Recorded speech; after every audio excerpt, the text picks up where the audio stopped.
And welcome into a Friday edition of the Believe in Carolina Panthers podcast, live here on Tobacco Road Sports Radio's YouTube channel, Facebook Watch, and of course across the Believe Podcast Network. Desmond Johnson here with you. Schuyler Callihan, freshly tanned, back from his honeymoon with his beautiful now wife. I was about to say fiance, but back in the house.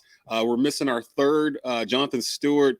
The all-time leading rusher in Carolina Panthers history. He had some work he had to do over at Bank of America Stadium all day today, so he was unable to join us, and we knew we had to get this episode out today. The Carolina Panthers victorious. It's a victory Friday, 25-15 winners over the Atlanta Falcons last night, the only primetime game the Panthers have on their schedule this year on Amazon Prime. It was a wet game, the remnants of Tropical Storm coming in throughout the game. It got messy throughout. Schuyler was at the stadium, so he'll give us the lowdown on what he saw. We'll give you our pros and cons from what we saw from last night. Stu, I gotta give Stu credit. He picked 10-game winner for us, and we'd have to win out to get to that point. But he has been. We did. We both picked us to win this week. Okay. And actually, my score was close. I think I picked like 20-10 or something like that. I thought it was going to turn into a rock fight due to the weather. And it kind of did. We'll get into that a little bit.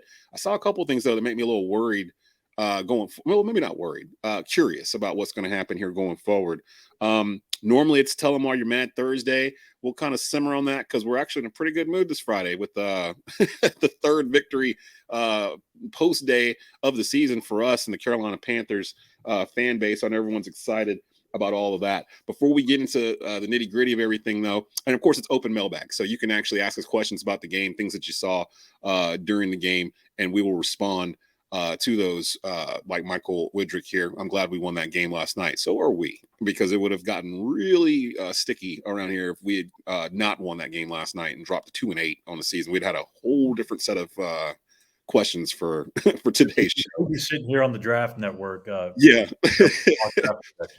Stroud, come on down. So at least we can delay that another week. Yeah, we can delay that a little bit. Before we get into anything else, though, a quick word from our sponsors over at BetOnline. Football is back. BetOnline remains your number one source for all your football betting needs this season. You'll find the latest odds, matchup info, player news, and game trends. And as your continued source for all sports wagering info, BetOnline features live betting, free contests, live scores, and giveaways all season long.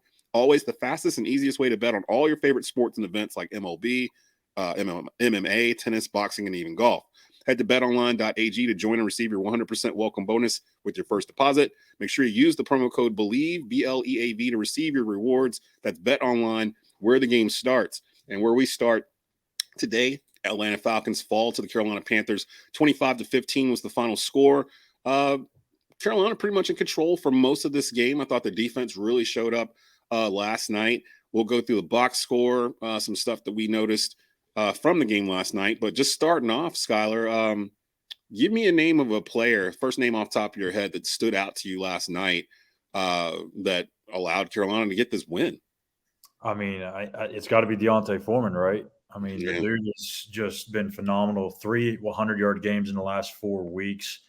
And I think really kind of what makes it even sweeter is that, like, the Panthers were able to trade Christian McCaffrey, the guy that everyone was like, oh, my gosh, there goes the offense. Yeah. And then all of a sudden, Deontay Foreman's like, hold on a second. And he's come in, he's ran well. And as we've talked about many, many times before, we knew the talent was there. And we were kind of questioning earlier in the year why he wasn't getting looks. Now, again, I get you want to get McCaffrey the ball, but Deontay Foreman is just a different type of back. And to have that kind of guy that you can lean on and just absolutely wear defense down with, that's a very difficult thing for an opposing team to handle. So, and we saw that last night. But outside of Deontay Foreman, I got to give my props to Johnny Hekker.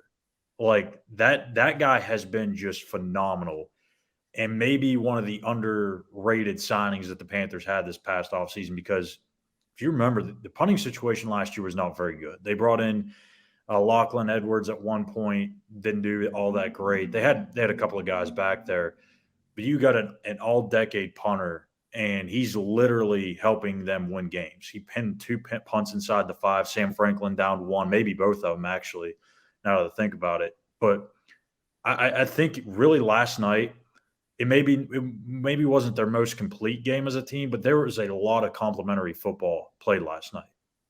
Yeah, I would agree with that. It felt like one of the first times all year, other than the Tampa Bay game, where it felt like they were conscious of what the other side was doing and they were kind of feeding off each other. And I don't know what the hell happened last week. The whole team just felt flat, like from beginning to end. I didn't catch that vibe Thursday night. Like it felt like, they understood the assignment. They realized what was in front of them.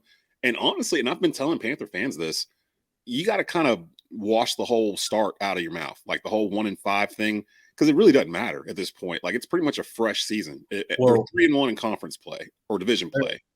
they're 2-3 under Wilkes, but they could very easily be 3-2. Yeah, If Eckler makes one of those two kicks, I mean, it's a whole different ballgame. So, I mean, there's still a lot of season left to be played, and like we talked, I think, a couple of weeks ago.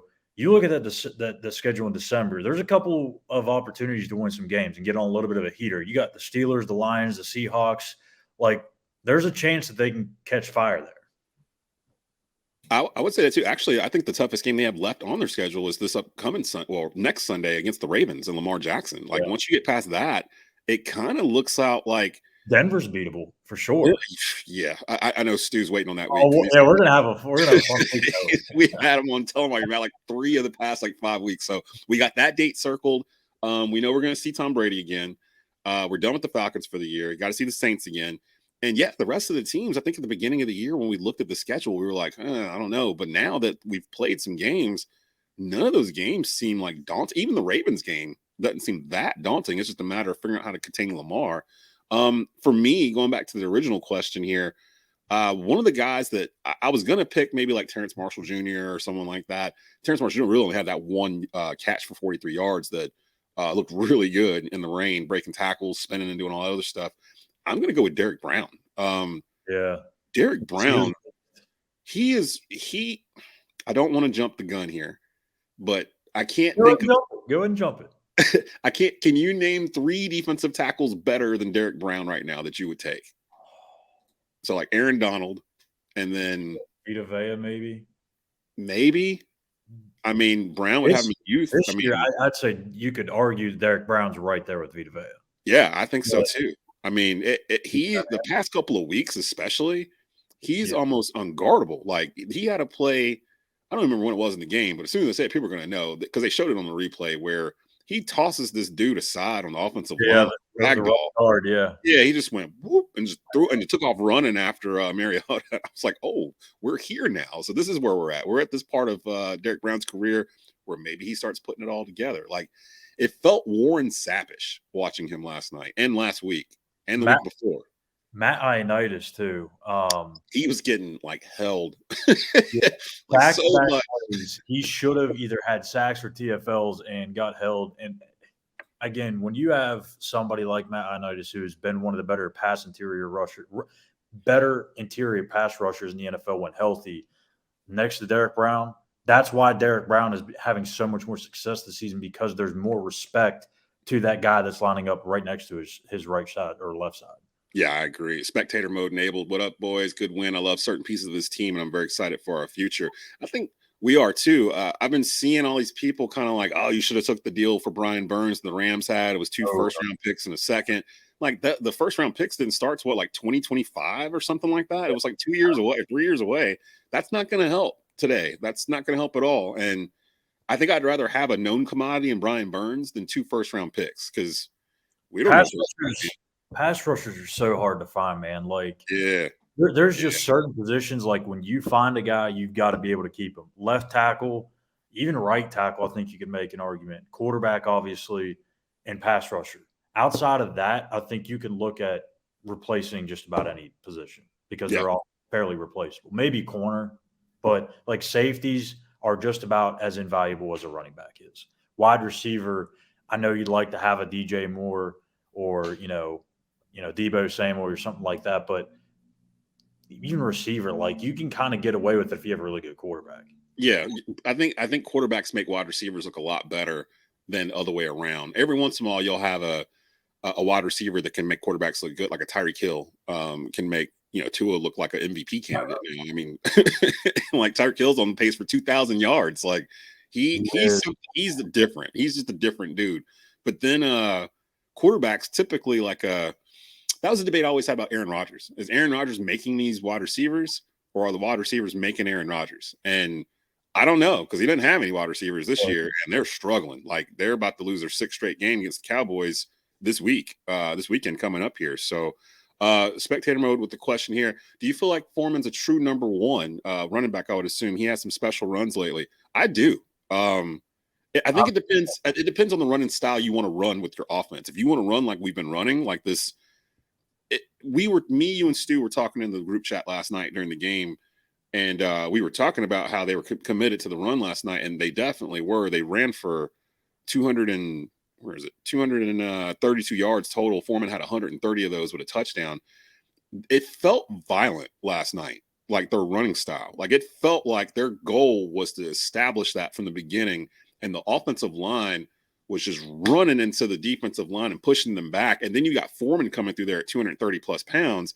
And it felt like he was looking for contact when he got to the line. Like, because he would build up steam and just like get in there and just go. And they ran so many draws like up the middle, just trying to establish that. And over time, I think it chipped at Atlanta to a certain degree, because I guess you could say Grady Jarrett's their best player on defense. And it felt like they were going right at him. Like, there was going to be no left, right, trick plays, any of this other stuff. We're just going to run it up the gut, right up their throat, and they're going to know what we're doing. It's raining, a downpour. So, I mean, the PJ Walker starting stuff is still going on. He was 10 for 16 last night for 108 yards, no touchdowns, no interceptions, took a sack. I think he had 7 hurries. I think that's what that is there. And yeah, those 2 plays he should have had. I guarantee he would want that back. The sack and the dang near close interception. The sack, yeah. It was a quick, short hitch, probably like a 4 or 5 yard hitch from DJ Moore. It was wide open. He clutched, and even if he still threw the ball, he probably would have got a completion. And for whatever reason, he didn't get the ball out, took the sack. The ball went right through Hall's hands. Should have been an interception. Yeah. Yes. And I still have yet to go back and watch the all 22 yet, but as soon as that comes out, I'll be all over that, because I want to go back and watch that play, because it looked as if Sullivan and Moore, I believe it was Sullivan, were both kind of running similar routes. Just Moore had more depth on his route than Sullivan. For whatever reason, PJ took that shot and completely just missed Sullivan. I mean, he was wide open. Yeah. It may have been a touchdown, may have been close to a touchdown. Oh, I remember now. Yeah, because they were both kind of running. Yeah, because Moore had the deeper one, and the other guy had the shallower route, but it was almost the same route. They were just kind of running across them. Yeah, I remember what you're talking about now. He was open. I don't understand how, even if he's looking in that direction, how you miss Sullivan. I mean, he's literally right in front of you. So, maybe tunnel vision. Maybe it's like he knew he was going to DJ the whole time and just didn't bother to look at the other targets. Because you're right. He was like right. He had to throw it over him to get it to DJ Moore. Exactly. So he had to have seen him. And then the very next play is the one where Tommy Tremble just wasn't even paying attention, hit him in the elbow, and then my gosh, that, you know what, that we weren't even going to really do this today, but Desmond. I gotta put that in there. I'm gonna tell you why we mad, son. Tommy Tremble, what are you doing? Like, he wasn't even looking at the quarterback. Like, it was almost like he was like he was trying to run off the field. I was there watching that play on replay like this. Like, what are you doing, Tommy? Like, you're not even looking at the quarterback, and he would have probably caught it, hit him in the back elbow. If he had been looking, he would have been turned that way. It'd been 10 plus yards. Tommy Tremble, man, I try to defend you, dude, and you do stuff like this to me. Come on, man. Like, you can't do that in all black, dude. You can't do that in all black. You can't. I really hate to say this, but it's getting close to that point in Tommy Tremble's development. Like, is he becoming another Ian Thomas? A guy that we knew coming in would block very well. They said that the receiving end of it would come, and that he's made strides, but I haven't seen it. We just haven't seen it. And I forgot Buddy was on the team. Yeah, like, I mean, at some point, like, are you going to have 2 blocking tight ends and no receiving tight ends? Because we haven't seen that. And Ben McAdoo loves to run his offense through the tight ends. And That hasn't happened. So I don't know, but I want to give credit to Steve Wilks, a little helmet sticker to Steve Wilks here, because you go back and watch this offense the first 4 or 5 weeks of the season before he took over compared to what it looks like now, and it is night and day. Yes. And it's almost as if Steve Wilks has got his hands all over this and said, "Hey, Ben, let's be smart with how we're going to approach this and understand our personnel," because it's almost as if like Matt Rule was trying to do stuff with this offense that it just simply can't do because of the personnel, right? Yes. They were trying to still pass the football and still be a balanced team. Steve Wilks looks at this roster and goes, "Look, man, I got a 4-string quarterback. I've got a horse in the backfield in Deontay Foreman, and I've got 5 guys up front that I trust, and a defense that if they don't have to play 70 to 80 snaps, we can win with. Mm-hmm. So let's shorten this game." And I think when you do that, you're going to give yourself chances to win. You're not going to win pretty. You're not going to win 38 to 23. You're not going to put up 400 yards of offense a game. Not every team is the Chiefs, and that's okay. Like, we don't have to be find ways to win games. Yeah. It doesn't have to be sexy, and that's what Steve Wilks is doing. He's shortening the game and just absolutely wearing out the other team's defense. And I love this style of football. Maybe it's not everybody's calling card, but I think for Carolina, this is exactly what they need to do because they don't have that premier quarterback. They don't even have a top half of the league quarterback. So this is what they have to do to win games. We're going to talk about the quarterback situation here in just a bit because it might get sticky this week going forward. If you're just now joining us, Jonathan Stewart's normally with us. He's out today. He had some work he had to do over at Bank of America Stadium.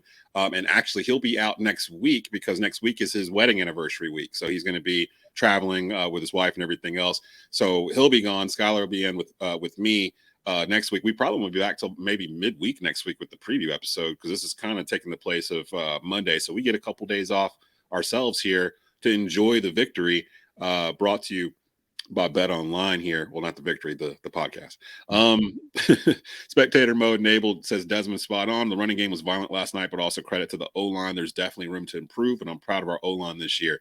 I think they're the group that's improved the most from last year. What do we say? Top 10 potential offensive line, and hey, the proof is in the pudding, man. They're running the football right now at a clip. If you take out last week's game, which just seems like an anomaly. Yeah, I don't know what happened last week. And we said that in the podcast. We had no answers for what happened last week. But if you take that game out, the Panthers have to be averaging like 180-something yards on the ground 3 of the past 4 games, considering they got over 230-something this one. And they were at like 170 coming into it. So I love it. This is what we wanted. We wanted them to take advantage of what they had. You've got all this stuff to run the ball with, and you're trying to throw it 45 times a game with Baker Mayfield and RPO. Like, it didn't make any sense. So I'm not sure who asked the question about Deontay being a true number 1 back, but I do want to ask you this, Des. At the end of the season, Deontay Foreman is going to want some money. Mm-hmm. How much are you willing to pay him? How old is he? That's a good question. I want to say like 20. He's probably the same age as Christian. So about 26 or so. Yeah, I throw some money at Deontay. Not a long-term deal or anything being running back. 2-year, 3-year deal. Give him some guaranteed money. 26. He is 26. 26. Okay. I'd give him a 2-year. Would you be cool with a 2-year, $14 million, or is that too much? How much of that's guaranteed? Oh. Because that's what I look at. Like, that's the money that really matters. The rest is just for the press and agents and stuff to cheer about. But 2 years, I mean, we were paying Christian, what, $12 million or something like that? And he was doing basically 2 roles, running back and wide receiver, when he was on the field. I would be comfortable giving Deontay, if he's going to run like this, say he does this for the rest of the year, and he finishes over 1,500 yards, which in theory he could do if he did this for the rest. He's got 7 more games. And if he's running at 150, 130-yard clip in each one, he's going to get past 1,000 yards at least. Say he finishes the year with 1,300 yards, and he didn't even play like the first 6 games of the year, really, because McCaffrey was here and Rule was here. I think you do got to offer him something. Maybe 3 years, $25 million with about 15 guaranteed. So he's getting about $5 million per. Because he's still going to be, it's going to be a platoon. He's still going to share it with whoever else they're going to have back there. They're not going to do a 1-back Derrick Henry type thing, I don't think. But with the work they put into the offensive line, I think you almost have to at this point. You just traded off McCaffrey, so you need a running back going to next year. I think a lot of it will have to depend on who the coach is going to be. And that's going to be an interesting topic because as much as I love Steve Wilkes, and I hope that we all kind of know he's got to go on some sort of win streak, maybe get in the playoffs to even have a shot to get the interim taken off. We'll see. In a weird situation. That's the thing I hate about it because Tepper kind of made it clear like he's got to go on a special sort of run. And again, that's kind of unfair because of the hand that he was dealt. And he doesn't have the best roster. He doesn't have the best situation. He took over a team when they were 1-4, and he's got a fourth string quarterback running the show. So like, I mean, what do you really expect from him? Then you trade Christian McCaffrey, trade Robbie Anderson. To me, I wouldn't want him to have that sort of pressure. Like, hey, you got to go on some sort of run to be able to keep this job. If I'm David Tepper, I'm like, look, Steve, if you can make us improve week by week and make a push for the playoffs, it doesn't have to be the playoffs. Just be competitive. Be competitive and get this thing going in the right direction. I want to see guys that haven't played well or have yet to really make their mark, like a Terrace Marshall or a Chuba Hubbard, or maybe some of those other young defensive guys like Yetur Gross-Matos. Like if those guys can actually turn the corner, I'm going to be like, you know what? I may want to be able to keep you around because we know the leader of men that Steve Wilkes is. Like he is a true leader of men. And I think this locker room is really behind him. And I think they are responding to him. I was worried last week. I was like, maybe that's wearing off. But showing me on a short week on a Thursday in the rain, the way they played last night, they are locked in. They are playing for Coach Wilkes. Like he's got the temperament of a head coach. Like he just has everything that you would want in a head coach. I love the fact that he doesn't tiptoe around answering a question. Like if you ask him a question, if he has the answer to it, he's going to tell you. He's going to point blank answer the question. He's not going to do the Matt Rule used car salesman go off on a tangent. You know, I remember when I was a kid, my mama used to blah, blah, like all this stuff. Like, dude, I was just asking you about the left tackle. Like, like, you know, like what is all this? At the end of the day, blah, blah, blah, blah, blah. We got to look at some film. Like that's literally how he answered every question. And like Wilkes is like a breath of fresh air in terms of that kind of thing. Couple things here. Players in the locker room made it clear they are playing harder for Wilkes to try to get him a job. Is that intensity sustainable through next year? Yes, actually, I think it is. We've seen it before. Me and Stu all last week, we were like trying to pull Panther fans off the ledge because we're like, you got to go back to 2014. That was the last time this kind of happened in this division where every team just wasn't good. Yeah, we got to the end of November. We were 3-8-1, won 4 straight against 3 division opponents and somebody else. Finished 7-8-1, won the division, got in the playoffs, won a playoff game. And shout out to Marcus Spears at ESPN because he I forgot what day it was now. It might have been Monday or Tuesday of the week where I was watching Get Up, my normal morning routine. I'm in the living room doing stuff and I got it on the back. And I just happened to hear him talking about how the NFC South, and he was like, he was talking about the Panthers. And he was like the year the Panthers went 6-10 and won the division and lost the playoff game. He was basically trying to make the point that whoever came out here wasn't going to win the Super Bowl. So I tweeted him during the show, and I was like, hey, man, we were 7-8-1. We actually won that playoff game, and we still hold the record for least yards allowed in a playoff game ever in that playoff game or whatever. And he literally responded back like 5 minutes later. He had to do it in a commercial break or something because they're live on Get Up. I wasn't expecting a comment or anything from him. And he responded back. He was like, big dog, I'm just joking. I don't know exactly what it was, but my point was they weren't going to win the Super Bowl. And I was like, okay, point taken. That's fair. Yeah, you're right there. but the fact that he actually did it in the middle of like segments or whatever on Get Up, like he had to have been a commercial break, just went through his Twitter and was like, oh, somebody tagged me, and then just was fired off a response real quick. I thought that was mad cool. So shout out to Marcus Spears. Love what you guys are doing at Get Up and NFL Live and all that stuff over there. Real quick here, because we're going a little short today. I wanted to talk about the quarterback situation because what's happening now you got a crowded room. I've got questions because it feels like something's going to have to be done here soon. Kevin McFarland, thanks for checking us out, dude. Hello, do you think they will start Sam at quarterback against the Ravens? We will need more passing. The running is great. What are your thoughts on this being around the team, Schuyler? Is it still a lock that PJ will be the starter next Sunday, or because I know it sounds like they want to see Sam with this offense. And I'm sorry, I love the fact that PJ kind of came in and was like this kind of bridge band-aid type thing for Wilkes in the beginning.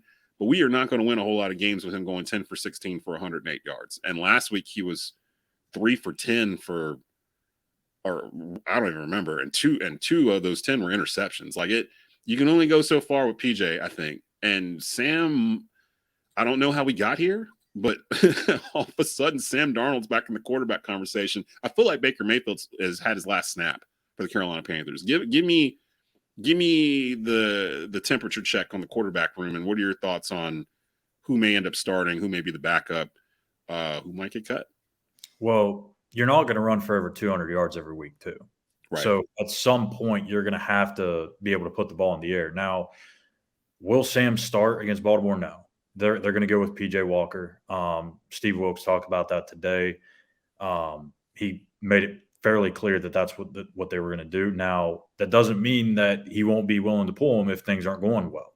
So who the backup is going to be, we don't know yet. That's something that they're going to probably look at over the weekend, talk to the quarterbacks. They want to go with the best, I guess, backup quarterback for that week. So it's almost kind of like going back to last year with the starting quarterback situation. Remember, Matt was kind of always kind of keeping it close to the vest and be like, well, kind of take it week to week. It might be Cam, it might not be because of the team we're playing, so on and so forth. That's the situation with the backup here. It's not necessarily the starter. So PJ will be the starter. The backup situation will kind of depend on the team that they play. If it's a team where, their pass defense may be not as good, then they may lean to one guy over the other. Or if they need a more mobile quarterback, you're probably looking at Sam being the backup versus Baker, because Baker's just obviously not as mobile. So it's just going to depend week to week, but they will start PJ.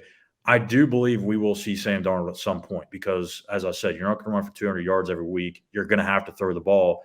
And there's a little thing in Baker Mayfield's trade that I don't know if we covered this or not while I was away, but if Baker plays over 70% of the offensive snaps, that 5th-round pick turns into a 4th-round pick. And I believe the last I checked, he was at like 60%. That's probably went down a little bit now since he hasn't been playing. But I know it's kind of going back and forth and being kind of dicey, being a 4th and 5th-round pick. Does it really matter? When you're a team that's rebuilding, every little bit of those things matter. So if they don't have to play Baker Mayfield, they're not going to. Now, Sam Darnold, I think we will see him. It's just it's more of a matter of when rather than if. Does it cost them anything to cut him, Baker Mayfield, at this point? Because that seems to be the thing going around, that he might get cut to allow Sam to get some snaps.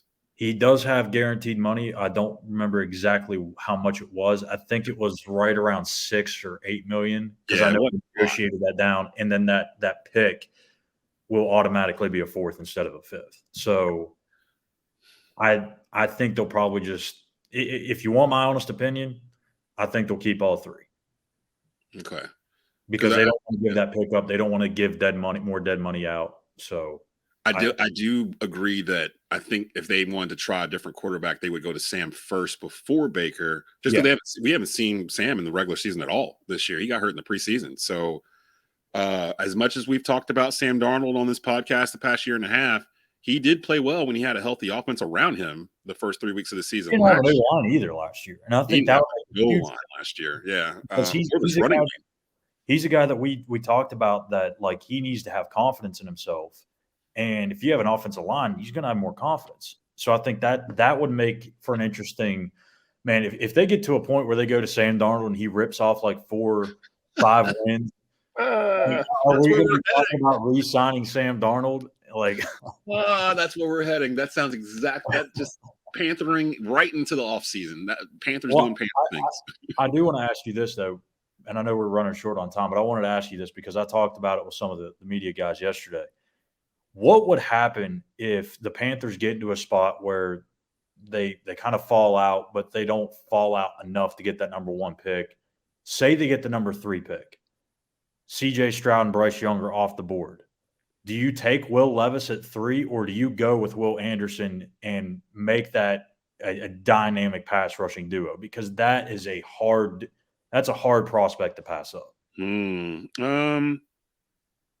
I think I would, at that point, I might be willing to trade down until later into the top 10, because there's other quarterbacks like Anthony Richardson at Florida that's intriguing to me. I don't think the kid at Kentucky deserves to go number 3. But you know how that goes with the draft. Like, by the time draft gets here, they're going to push all these quarterbacks up.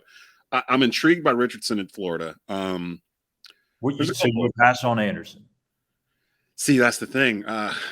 Because linebacker is one of those position groups that we kind of need to, can he play middle linebacker? Is that what he plays? He's more of an edge. So edge, he can play a little bit of both. Shaq's getting up there in age. Shout out to Shaq too, because he was flashing off the screen last night. You could tell he really wanted that game. I don't know. I really don't know. I've tried to not think that far ahead, because I know we're still in season and we keep reprimanding the Panther fans. They're all like, you're costing us the 3rd pick of the draft or whatever. I'm like, we've got 8 games to go. Like, we got half a season left. One way to think about it is people are really that nervous about the quarterback spot, and say that situation does play out where the top 2 quarterbacks are off the board and you have the 3rd pick and you want Will Anderson. Well, Matt Corral's still on the roster, so you still have him on a rookie deal if you want to give him an opportunity. So that's true. I think Will Anderson is, I'm telling you this right now, is a generational type of pass rusher, and I don't think you can pass on him if he's there. See, the thing is, you got Tepper standing there, and he's watched this front office kind of do this thing. You go to the table like, I want a quarterback. Give me a quarterback. If he does, then I don't know. I guess it really depends on that. And again, it depends on who is the head coach going into that draft and what they want to build, because I've been on record saying that a perfect case scenario, you've got Steve Wilkes as your defensive coordinator going to 2023, and you've backed up a Brinks truck to bring in Jim Harbaugh to be the head coach and to basically give him the same powers you gave Matt Rule, because that's why he's not in San Francisco still, because they wouldn't give him complete control over the roster the way he wanted. From the look of it and the sound of it, Matt Rule had complete control over the roster and what they were doing, like philosophy, the way they played offense, the plays, the social media, like everything. He had his finger on everything. I don't think that Harbaugh cares so much about all that. He just wants to be able to help construct his roster. And you've got pieces here. It reminds me of when he arrived in San Francisco, where they had 1st-round picks scattered throughout the roster, but there was just no cohesion or any kind of culture with all of them.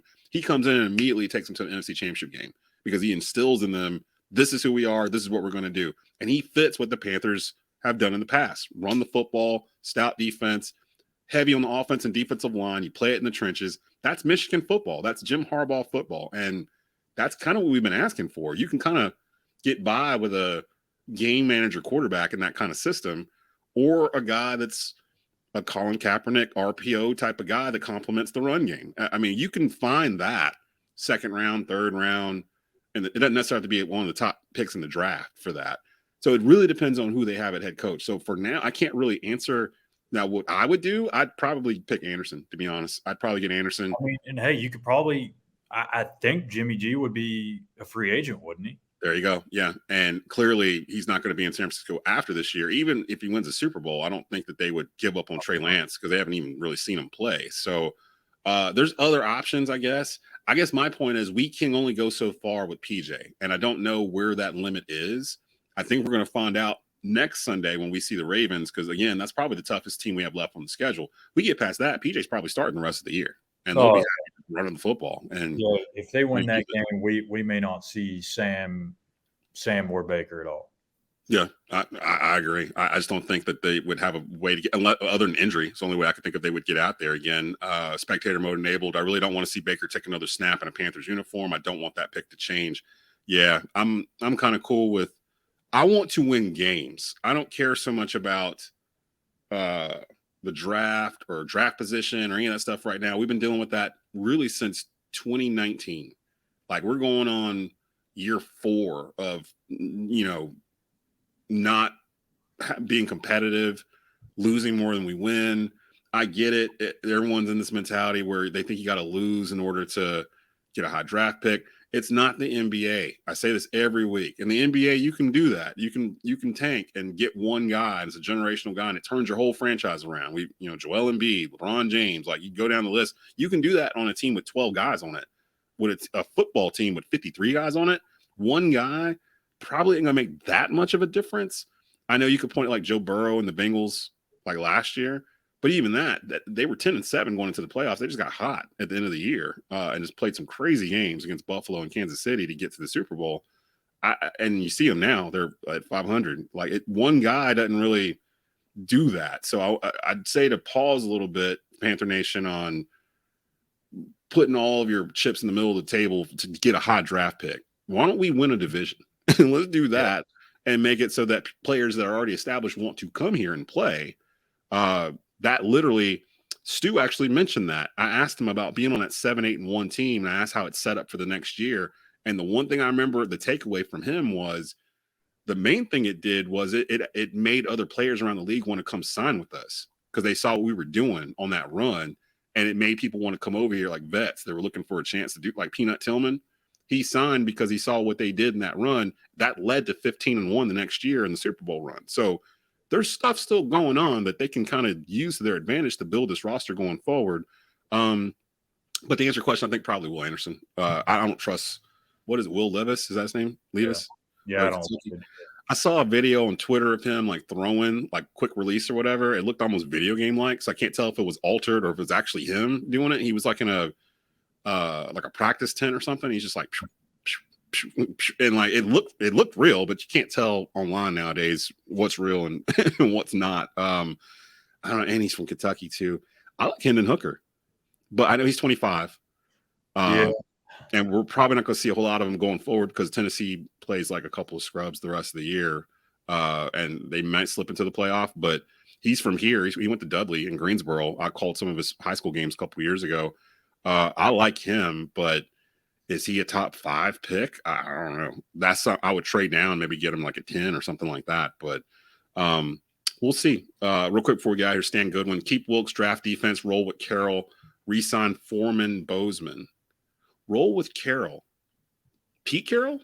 I'm not sure which Carroll he's referring to here. I agree, sign Bradley Bozeman. Is he on a 1-year deal? 1-year deal. That should be priority. Get Bradley Bozeman on some sort of 3-4 year deal because the offensive line has completely changed once he got in the starting lineup. Like, I think Stan, I just put 2 and 2 together. I think he's meaning Corral. Oh, Corral. Okay, Matt Corral. He is there. Second year, he's got a quick release too. That's another thing too. Why draft a guy with a quick release from Kentucky when you just drafted one the year before? I mean, let's be honest. Again, if that situation plays out and you can take Will Anderson, you got Matt Corral. You could potentially bring back Sam Darnold on a very cheap deal, or if you really wanted to, Baker on a really cheap deal. Or like I said, you can maybe go lure in Jimmy G, or maybe I'm crazy. Maybe you can throw a little bit of money at Geno Smith, come here and kind of be a bridge quarterback to Corral or somebody else. And that's where we've gotten to, where Geno Smith has become the savior of franchises across the league. What a wild year. Like, man, he's going to make a lot of money this offseason. He really is. And it's like, Geno Smith? Really? Like, I thought he was out of the league like 2 years. People are talking about him like being the comeback player of the year. I mean, hell, if he keeps this up, it'll be MVP talk. Like Seattle was supposed to be like rebuilding. They weren't supposed to win 6 games all year. No, and they're doing the same thing. They're doing the same thing we've been asking Carolina to do. They're playing the sticks. They're not turning the ball over. They're letting the defense do their thing. He's playing better than PJ Walker is. He's playing like a top 5 quarterback in the league, and I think he's got the highest completion percentage in the league right now too. I think he's close to 80%. 76 or 76. Yeah. I mean, that's like video game, like Tecmo Bowl type stuff. So, we'll see. Hey, if we're going to keep talking like this, Lamar Jackson ain't signed either. Yeah, he's going to be out there. Is David Tepper? You want to drop $350 million guaranteed on Lamar Jackson? Would Lamar listen to that? Maybe. Maybe. I think, it's worth a shot. I mean, if you were willing to listen to Deshaun Watson with everything going on with him and think about giving him that deal, if Lamar's reps came to him tomorrow or came to David Tepper's people tomorrow and were like, hey, Lamar kind of likes it down there in Charlotte. Let's say you give him $325 million guaranteed for 6 years or whatever, 5 years. Like, do you bite that? Do you take that? I don't know if I could get there with that much guaranteed money, but I'd be willing to throw out a very lucrative deal, but it wouldn't be that much guaranteed. Maybe like 300 million. And what's the big one right now? Who is it? Well, Mahomes has got the biggest. I think Desmond has the most guaranteed, right? Yeah, his is like all of it's guaranteed. It's like 270 something million, I think, something like that. Mahomes' deal was for 450 over 10 years, but the guaranteed was like 180 or something like that. And like most of that's paid out by like year 5, and then he can re-up or something again. So yeah, something along those lines. Like, granted, Baltimore has built their entire team around Lamar Jackson, and like, say Lamar didn't like that and wants to get out of the AFC, or he wants to get over, do something else. Maybe I'm just planting seeds. I'm just like, well, Lamar Jackson's gonna be out there. Why do we got to draft a quarterback? Why don't we just go buy one? You know where this organization is with the quarterback situation. It's bad when like 3 weeks ago Jacob Eason led the team down the field, and everyone's like, "Oh, maybe let's give Jacob Eason a shot. Let's put him in the game." He is no longer on the team. His services are no longer required. He got cut last week. So, man, this is wild. So the Panthers are now a game and a half out of first place in the NFC South in the middle of November, sitting at 3-7. 3-7. Right now, I think was it Atlanta and no, it's Tampa. Tampa's on top of the standings right now at 4-5.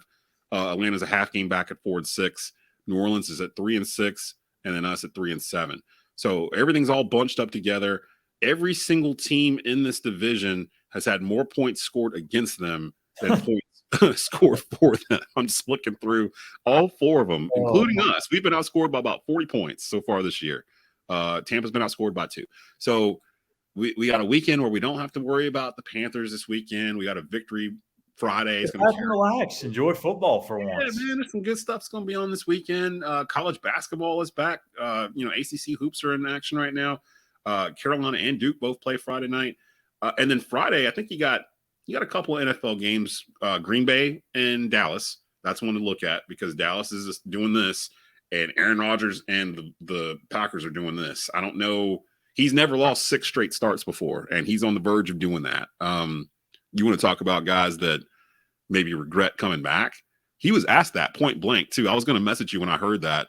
Some reporter asked him point blank, did he regret coming back and should he have retired? In my head, I was like, that's a weird question to ask somebody at the podium. Like, isn't that awkward to ask a dude? Do you regret coming back and doing this, man? Or you wish you just never did it? Because now he's got to go back to the locker room after he answers that question. He's like, yeah, I wish I should have just retired. These guys are bums.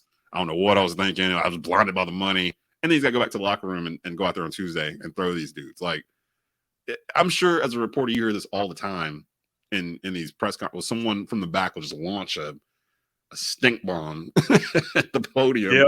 Wait for them to respond.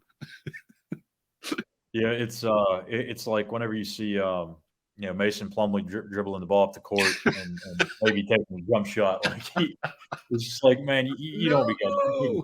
Like I get why certain questions are asked, but like I'm the type of person, like I'm not going to ask the questions that you're not going to get an answer out of, right? Like Aaron, he's not going to say like, yeah, I wish I would have stayed retired. Like, come on, he's not going to say that. So I'm not going to waste my time, the other reporters' time, or the players' time by asking that dumb of a question. Yeah, it's just like, what are you doing? Like, you're just doing that for clickbait or something, or you're just not thinking clearly or whatever. Whenever somebody asks that question, I don't know, it just made me cringe when I heard it. I was like, if you want to ask that, now I don't know how their post game is set up. I don't know if they can talk to Aaron one-on-one in the locker room or not, but I mean that's more of like a one-on-one situation, like where if he does really want to say, yeah, I'd be retired, you're probably going to get that answer more likely in a one-on-one setting where he doesn't have to worry about who else is hearing that. You know what I mean? Yeah. Yeah.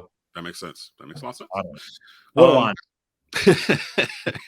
we're just 2 dudes talking about the Panthers. That's all. It is what it is. We will be back next week. Enjoy your victory weekend, Panther Nation. You can listen or watch previous episodes of the Believe in Carolina Panthers podcast across all major podcast platforms. Go subscribe to the Tobacco Road Sports Radio YouTube channel. You can catch the video feed there. Follow Tobacco Road on Twitter at Tobacco Radio. The feed is there. And also on Facebook Watch. So if you want to watch the video of it, you can do it there. Audio, Spotify, Google Play, all the good major platforms for podcasts. You can catch us there. Just search Believe in Carolina Panthers and it'll pop up there. For Schuyler Callihan, for our homie Jonathan Stewart, who will be back with us after next week. I'm Desmond Johnson. We'll be back with a preview episode, Carolina versus Baltimore, a week from this Sunday, as the Panthers try to get to 4-7 on the season and cut into this division lead. So weird. I don't even know how to process it. I'm just gonna let it stew and marinate a little bit. Maybe Stu's right. Maybe we do get the 10 wins. Who knows?